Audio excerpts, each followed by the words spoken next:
ابی بن خلف حضور صلی اللہ علیہ وسلم کو نعوذ باللہ قتل کرنے کی دھمکی دیتا تھا۔ ایک بار آپ صلی اللہ علیہ وسلم نے فرمایا کہ انشاءاللہ میں ہی تجھے قتل کروں گا۔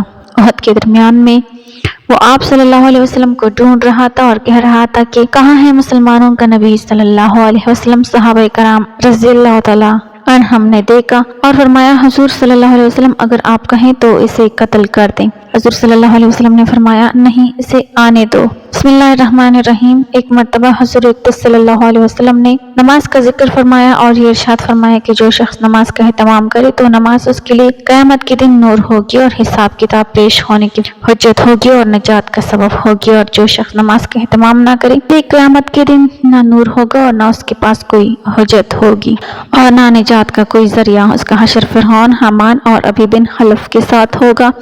فرعون کو تو ہر شخص جانتا ہے کہ کس درجے کا کافر تھا، حتیٰ کہ خدائی کا دعویٰ کیا تھا، اور حامان اس کے وزیر کا نام ہے، اور ابی بن خلف کے مکہ کے مشرکین میں سے بڑا سخت دشمن اسلام تھا۔ ہجرت سے پہلے نبی اکرم صلی اللہ علیہ وسلم سے کہا کرتا تھا کہ میں نے ایک گھوڑا پالا ہے، اس کو بہت کچھ کھلاتا ہوں، اس پر سوار ہو کر نعوذ باللہ تم کو قتل کروں گا۔ حضور صلی اللہ علیہ وسلم نے ایک مرتبہ اس سے فرمایا تھا کہ انشاءاللہ میں ہی تجھ کو قتل کروں گا۔ احد کی لڑائی میں وہ حضور اقدس صلی اللہ علیہ وسلم کو تلاش کرتا پھرتا تھا اور کہتا تھا کہ اگر وہ آج بچ گئے تو میری خیر نہیں۔ چنانچہ حملے کے ارادے سے وہ حضور صلی اللہ علیہ وسلم کے قریب پہنچ گیا۔ صحابی نے ارادہ بھی فرمایا کہ دور ہی سے اس کو نمٹا دیں۔ حضور صلی اللہ علیہ وسلم نے ارشاد فرمایا کہ آنے دو۔ جب وہ قریب ہوا تو حضور صلی اللہ علیہ وسلم نے ایک صحابی کے ہاتھ میں سے برچہ لے کر اس کی مارا، جو اس کی گردن پر لگا اور ہلکا سا خراش اس کی گردن پر آ گیا، مگر اس کی وجہ سے گھوڑے سے لگڑتا ہوا گرا اور کئی مرتبہ گرا اور بھاگتا ہوا اپنے لشکر میں پہنچ گیا اور چلاتا تھا کہ خدا کی قسم مجھے محمد صلی اللہ علیہ وسلم نے قتل کر دیا ہے۔ کفار نے اس کو اطمینان دلایا کہ معمولی خراش ہے، کوئی فکر کی بات نہیں، مگر وہ کہتا تھا کہ محمد صلی اللہ علیہ وسلم نے مکہ میں کہا تھا کہ میں تجھ کو قتل کر دوں گا، خدا کی قسم اگر وہ مجھ پر تھوک بھی دے دے تو میں مر جاتا۔ لکھتے ہیں کہ اس کے چلانے کی آواز ایسی ہو گئی تھی کہ جیسا کہ بیل کی ہوتی ہے۔ ابو سفیان نے جو اس لڑائی میں بڑے زوروں پر تھا اس کو شرم دلائی کہ اس ذرا سی خراش سے اتنا چلاتا ہے۔ اس نے کہا تجھے خبر بھی ہے یہ کس نے ماری ہے؟ یہ محمد صلی اللہ علیہ وسلم کی مار ہے، مجھے اس سے جس قدر تکلیف ہو رہی ہے، لات اور عزا کی قسم اگر یہ تکلیف سارے حجاز والوں میں تقسیم کر دی جائے تو سب ہلاک ہو جائے۔ محمد صلی اللہ علیہ وسلم نے مکہ میں مجھ سے کہا تھا کہ میں تجھ کو قتل کروں گا۔ میں نے اسی وقت سمجھ لیا تھا کہ میں ان کے ہاتھوں سے ضرور مارا جاؤں گا، میں ان سے چھوٹ نہیں سکتا۔ اگر وہ اس کہنے کے بعد مجھ پر تھوک بھی دیتے تو میں اس سے بھی مر جاتا۔ چنانچہ مکہ مکرمہ پہنچنے سے پہلے ایک دن وہ راستے میں ہی مر گیا۔ گستاخان رسول تباہ و برباد ہوتے رہے، شمع عشق مصطفیٰ صلی اللہ علیہ وسلم جلتی رہی اور اسلام غالب آتا رہا۔ یوں اسلام کی شان و شوکت اور عظمت کا چرچا عرب کے باہر بھی ہونے لگا تھا۔ عام لوگوں کے ساتھ ساتھ مختلف قبائل کے سردار بھی گروہ در گروہ اسلام کی دعوت پر لبیک کہتے ہوئے مدینہ منورہ میں حاضر ہو رہے تھے، مگر کچھ لوگ ایسے بھی تھے جو ابھی تک اسلام کی حقانیت اور بالادستی کو قبول کرنے کے لیے تیار نہ تھے۔ انہی لوگوں میں عامر بن طفیل اور عربد بن قیس دو عیار بدماش تھے۔ ایک دفعہ ان دونوں نے مل کر آپ صلی اللہ علیہ وسلم پر قاتلانہ حملے کا منصوبہ بنایا۔ طے یہ پایا کہ دونوں مدینے میں آپ صلی اللہ علیہ وسلم کی خدمت میں حاضر ہوں۔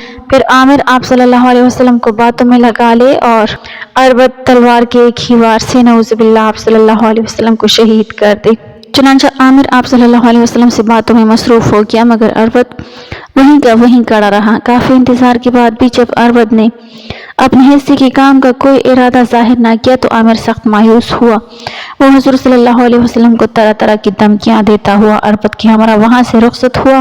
راستے میں عامر نے عربد سے کہا بخدا تم تو بے حد بزدل ہو، مجھے سمجھ نہیں آتا کہ تم نے آپ صلی اللہ علیہ وسلم پر وار کیوں نہیں کیا، بس آج سے میرا تم سے کوئی واسطہ نہ ہوگا۔ یہ سن کر عربد بولا ارے بھائی میری بات بھی تو سنو، میں جب بھی حملے کی نیت سے آگے بڑھتا مجھے صرف تم نظر آتے تھے، آپ صلی اللہ علیہ وسلم تو بالکل دکھائی ہی نہ دیتے تھے، اب بولو کیا میں تمہیں ہی مار ڈالتا۔ دونوں باتیں کرتے کرتے اپنے گاؤں کی طرف چلتے گئے۔ اللہ کی شان دیکھیں کہ راستے میں آرام کے عرصے سلولیہ نامی ایک عورت کے خیمے میں ٹھہرا جو اس کی قوم سے تعلق رکھتی تھی۔ وہ ایک فاحشہ عورت تھی جسے لوگ اچھی نظر سے نہیں دیکھتے تھے۔ عامر کو سفر کی تکان اتارنے کے لیے کوئی مناسب جگہ نہیں ملی تھی، اس لیے وہ مجبوراً سلولیہ کے ہاں جا اترا اور اس کے خیمے میں پڑ کر سو رہا۔ اس اثناء میں عامر کی گردن میں ایک گلٹی نکل آئی۔ ایسی گلٹی عموماً اونٹ کی گردن پر ظاہر ہوتی اور اسے موت کی گھاٹ اتار دیتی۔